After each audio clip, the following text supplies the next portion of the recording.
Assalamualaikum warahmatullahi wabarakatuh.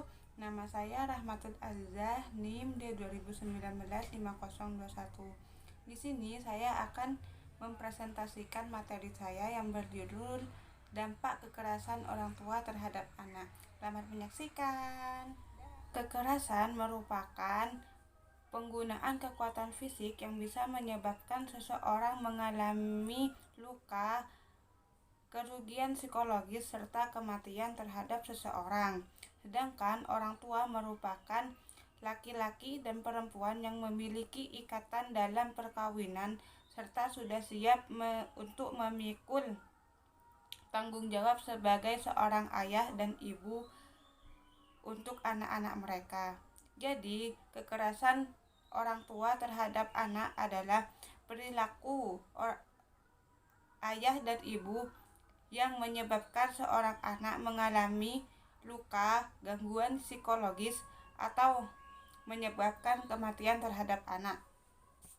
Ada beberapa macam-macam bentuk kekerasan seperti halnya kekerasan fisik, kekerasan psikologis, serta kekerasan seksual dan kekerasan sosial.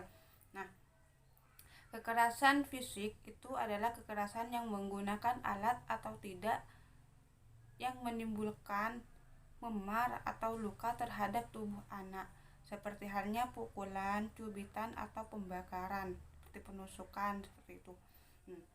Sedangkan kekerasan psikologis itu merupakan seperti bentakan, ancaman yang bisa membuat anak-anak itu merasa takut, cemas, atau mengalami gangguan psikologis. Yang ketiga adalah kekerasan seksual. Nah, kekerasan seksual ini dibagi menjadi dua, yaitu kekerasan praseksual dan kekerasan seksual sendiri. Nah, kekerasan praseksual itu kekerasan yang berupa pembicaraan, perkataan, serta memberikan gambar atau sentuhan terhadap anak-anak yang mengarah kepada perlakuan seksual. Sedangkan kekerasan seksual adalah kekerasan yang terjadi kontak fisik langsung antara orang dewasa dan anak-anak.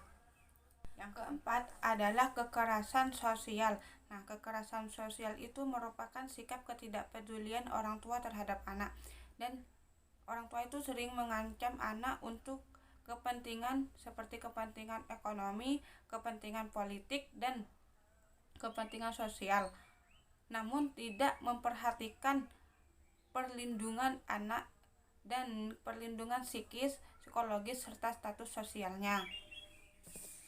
Faktor-faktor terjadinya kekerasan terhadap anak. Faktor pertama itu biasanya kesalahan persepsi orang tua. Nah, orang tua itu selalu beranggapan bahwa pilihan orang tua itu pilihan yang terbaik untuk anak-anaknya. Mereka jarang sekali mendengarkan apa kemauan anaknya. Jadi, ketika anak tidak mau melakukan apa yang orang tua inginkan, orang tua akan melakukan tindak kekerasan terhadap anaknya. Yang kedua adalah faktor ekonomi. Ketika ekonomi orang tua itu tidak stabil, seringkali orang tua itu tidak bisa mengendalikan emosi dan tidak sabaran. Ketika sudah tidak bisa mengendalikan emosi, terjadilah cacian atau tindak kekerasan terhadap anak. Yang ketiga adalah latar belakang pendidikan. Latar belakang pendidikan juga menjadi salah satu faktor pemicu tindak kekerasan terhadap anak, karena pendidikan merupakan hal terpenting dalam kehidupan manusia. Jika orang tua memiliki pendidikan yang rendah, orang tua tidak akan mengetahui dan perkembangan anak, dan pemikiran orang tua yang kolot itu akan menyebabkan tindakan kekerasan terhadap anak-anak. Dampak dari kekerasan terhadap anak. Pertama, anak itu bisa mengalami depresi. Depresi itu merupakan hilangnya fungsi kemanusiaan yang berkaitan dengan perasaan. Yang kedua, anak bisa mengalami trauma. Trauma merupakan ketakutan yang berkepanjangan dan berlebihan.